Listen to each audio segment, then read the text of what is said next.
Shabbat shalom, my friends.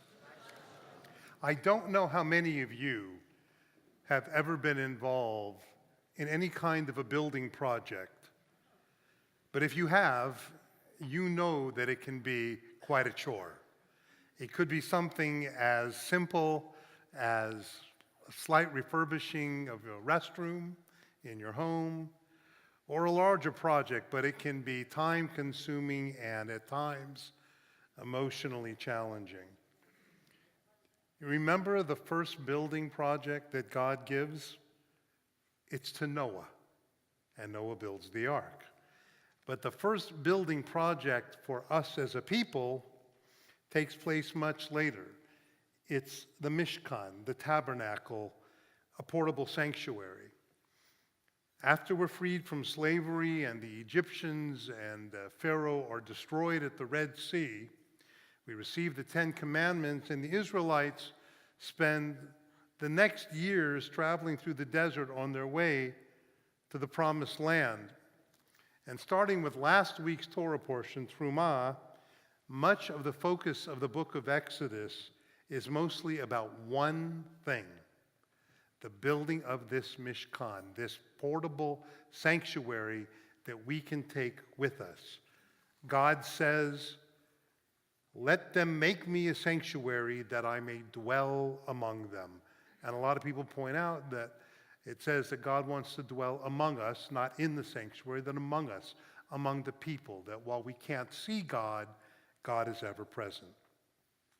But if you want to get a sense of the importance of the tabernacle, this portable sanctuary, consider this.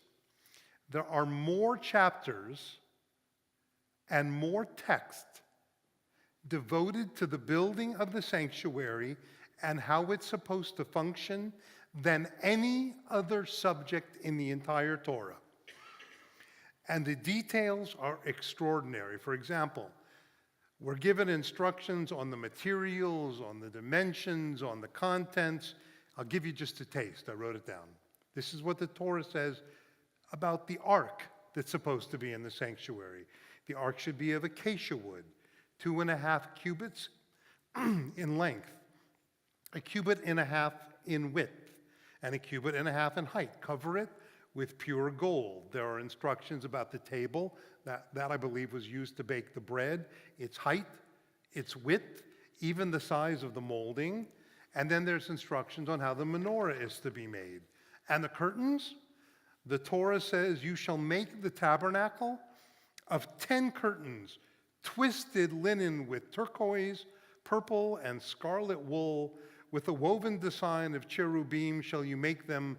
The length of a single curtain, 28 cubits, the width 4 cubits, the loops of turquoise wool at the edge. You shall make planks for the tabernacle, 20 planks for the south side, 40 silver sockets under the 20 planks." That's just a taste. Getting a little bit of a headache? The details then continue in our Torah portion. This week, Tetzaveh, more details about the olive oil for the menorah, the priestly garments, the ephod, this sort of apron that the high priest has to wear. It's to be made of red and blue and purple and dyed wool and linen and gold thread. And then to boot, God prefaces all of these instructions with this verse. "Exactly as I show you the pattern of the tabernacle and the pattern of all its furnishings, so shall you make it." And that's a verse in the Torah that, frankly, we usually just glance over. But if you take a moment to reflect on it, it's really one of the most significant. Exactly as I show you the pattern of the tabernacle, the pattern of all its furnishings, so shall you make it. So I'm reading this, and I'm thinking, why? Why does God give so many details? And that really was just a smidgen, from the size to the materials. Why didn't God just say, "Build me a tabernacle so that I can dwell in it"? Dwell among you. The Israelites could have gotten together, built something of their own design. Why do we need all details. And then it kind of hit me. Sometimes too much choice, too much freedom, too much autonomy leads to chaos. Sometimes too much latitude leads to strife. Sometimes limitations are liberating. And that's the point that I want to make this evening. Had God left it in the hands of the Israelites to build the tabernacle without clear instructions, I can imagine the arguments that would have gone on. It should be this size. It should be this color. This should be in it. This shouldn't be in it. My goodness. It would have been tough among anybody, but among Jews, can you imagine? And something as important as where God dwells among us might not never have seen the light of day. And you know what? Even if it had, the many arguments that likely would have taken place among the Israelites may have left an extraordinary rift. It was precisely by giving us all these details, coupled with God's insistence that they be followed exactly as we're told, that liberated the Israelites to move forward and to work together. God and the Torah knew there were times when taking options off the table makes for harmony and a better world. And Judaism removes options and gives us limitations all the time. For example, when a loved one passes away, one of the most difficult and sometimes emotionally charged questions can be, what clothing should we put on our beloved? So Judaism suggests to us, indeed tells us, we should put on white shrouds, are called tachrichim. It goes back to the 2nd century. They're usually made of linen or wood or mezzolin. It's a certain cloth. They have to be hand-stitched. They can't have any buttons or zippers. There's no pockets. So that old phrase, you can't take it with you. You can't take it with you. And it probably originated, I think it was Rabbi Gamliel, it originated because they didn't want to put undue pressure on those who couldn't afford it. But what it really did was say to bereaved families, this is what you dressed your beloved in. Of course, some people may choose otherwise, and that's okay. But by taking the choice off the table, it made it so families wouldn't argue. Shabbat is filled with restrictions and limitations. And sometimes, by the way, that means you have to sacrifice. Sometimes you sacrifice things at times. God often asks us to sacrifice things in our lives. The truth is, almost anything good in life requires some limitations or sacrifice.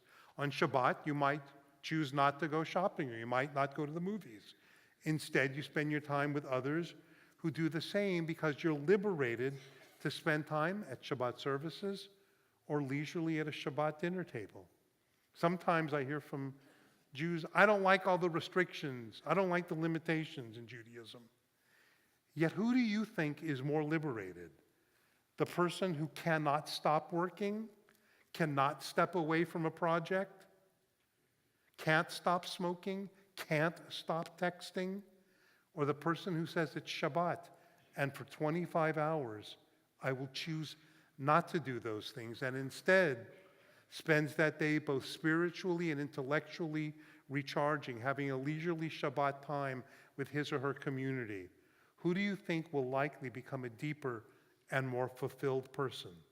And that's because of limitations. Another example where Judaism limits us, speech. You all may know the laws of Lashon Hara, of gossip, what's appropriate to say or not to say about others. I've shared this before with you. We're supposed to limit negative or petty words.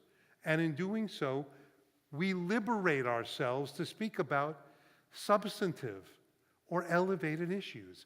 It's a limitation which liberates. And by the way, I was thinking about it. I have a sense that among vegetarians, there is a certain sense of feeling liberated for a whole host of reasons. There's a time to revel in all the options of life. We have more options than any generation in history. You can choose the city that you live in. You can choose the career often that you want to pursue. You can choose the color of your iPhone or your Android, and if you don't like it, they'll give you 30 days and you can send it back and you can get a new one. And yet, there are times that when limiting options makes for a better world. It's true for society, and it's true for us as individuals. I've read this Torah portion before, a number of times, and I have to tell you in truth, usually when I get to the part of the Torah with all the specifics of the building and the colors and the size and the dimensions, I've often glanced over it. I'm ashamed to tell you that.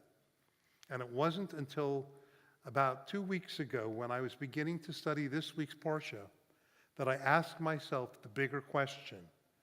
Why does God go out of the way to be so unbelievably specific about the building? And only then did I realize it wasn't only about the building. Its specifics was for us, a people, because they freed us from descent and they allowed us to move ahead. Limitations, indeed, can liberate. May we continue to embrace the Torah, to allow its teachings to shape our lives, and may we celebrate its insights, whether we're building a structure or building better lives for ourselves and our world. Shabbat Shalom.